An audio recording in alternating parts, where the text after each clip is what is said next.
नमस्ते। हर हर महादेव। श्री शिवाय नमस्तुभ्यम। नमः शिवाय। एक बार फिर से आप सबका स्वागत है हमारी चैनल में।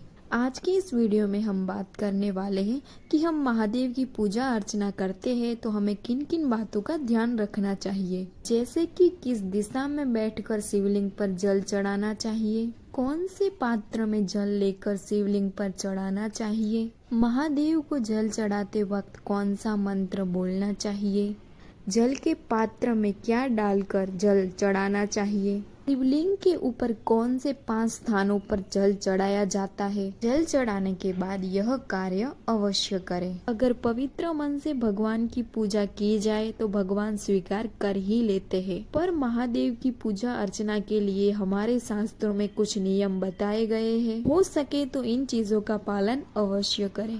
तो फिर चलिए जानते हैं किस दिशा में बैठकर शिवलिंग पर जल चढ़ाना चाहिए। वैसे आप किसी भी दिशा में बैठकर शिवलिंग पर जल चढ़ा सकते हैं अनवांछित फल के लिए, और हमारे शास्त्र में बताया गया है कि दक्षिण दिशा में बैठकर ही हमें जल चढ़ाना चाहिए। दक्षिण दिशा में बैठकर ही हमेशा शिव जी को जल चढ़ाना चाहिए। वहाँ से भगवान का जल बहकर जाता है, उसके सामने वाली दिशा को हमेशा दक्षिण दिशा कहते हैं। इस वीडियो में आपको जो ये एरो दिख रहा है उस दिशा को ही दक्षिण दिशा कहते हैं। अब है कौन से पात्र में जल लेकर शिवलिंग पर चढ़ाना चाहिए। पीतल का पात्र, कांसा या फिर चांदी का पात्र, इनमें से किसी भी पात्र में आप जल चढ़ा सकते हैं, पर तांबे के पात्र को सर्वश्रेष्ठ माना जाता है, इसलिए हमेशा शिवलिंग के ऊपर तांबे के पात्र में जल लेकर ही शिव जी को जल चढ़ाए। शिवलिंग के ऊपर जल हमेशा धीरे धीरे चढ़ाए और पतली धारा में ही चढ़ाए। इस बात का ध्यान रखें कि जल के छींटे आपके ऊपर ना पड़े।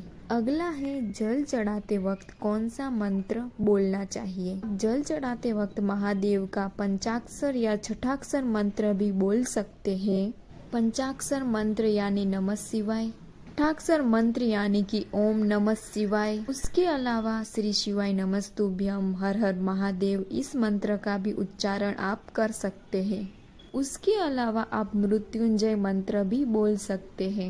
इसके अलावा यह प्रश्न भी रहता है कि जल खड़े होकर चढ़ाए या बैठकर। हमें हमेशा बैठकर ही शिव जी को जल समर्पित करना चाहिए। कभी भी खड़े होकर शिव जी को जल ना चढ़ाए। खड़े होके जल चढ़ाने को अशुभ माना जाता है, इसलिए हमेशा बैठकर ही जल चढ़ाएं। अगला है जल के पात्र में क्या डालकर शिवलिंग के ऊपर जल चढ़ाएं। जल के पात्र में जैसे जैसे जल के उपाय होते हैं उन हिसाब से आप चीजें डाल सकते हैं। उसके अलावा बेल पत्र, काली तिल, काली मिर्ची, चावल, लाल चंदन, सफेद पुष्प, पीपल के पत्ते, इनमें से कोई भी एक चीज डालकर आप शिव जी को जल समर्पित कर सकते हैं। अगला है शिवलिंग पर कौन से 5 स्थान पर जल चढ़ाना चाहिए। बहुत सारे लोगों को पता नहीं होता है कि शिवलिंग के ऊपर सीधा जल नहीं चढ़ाना चाहिए। शिवलिंग के ऊपर जल चढ़ाने का भी एक नियम है। जब भी आप जल चढ़ाए तो सबसे पहले सीधे हाथ के सामने गणपति जी का स्थान है, सबसे पहले वहां पर जल चढ़ाए। उसके बाद बाएं हाथ पर कार्तिकेय जी का स्थान है, वहां पर जल चढ़ाए। जहां से जल बहकर जाता है, जो जलाधारी कहते हैं, वहां पे अशोक सुंदरी जी का स्थान है, वहां पर जल चढ़ाए। उसके बाद जिसके ऊपर शिवलिंग है वो पार्वती जी का हस्त कमल है, उसके ऊपर जल चढ़ाए। उसके बाद शिवलिंग के ऊपर जल चढ़ाए और फिर शिवलिंग के ऊपर जो जलधारी रखी होती है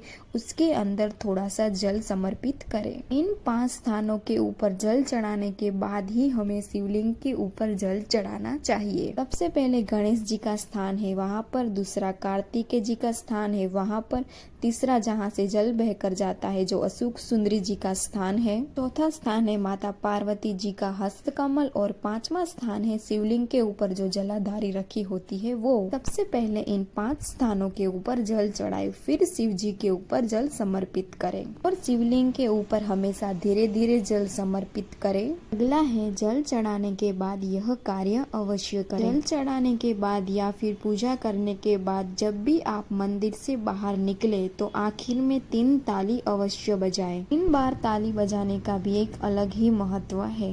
ऐसा कहा जाता है 3 बार ताली बजाने से अगर आपने शिव जी से कुछ मांगा भी ना हो तो भी शिव जी आपकी झोली भर देते हैं। इसके अलावा यह भी कहा जाता है कि लंकापति रावण ने 3 बार ताली बजाई थी, इसलिए भी शिव मंदिर में 3 ताली का प्रमाण है। जब भी आप शिव मंदिर जाएं तो 3 ताली बजा के अवश्य आए। आशा करती हूँ आज की वीडियो आपको अच्छी लगी होगी और कुछ नया जानने को मिला होगा। ते हैं अगली वीडियो।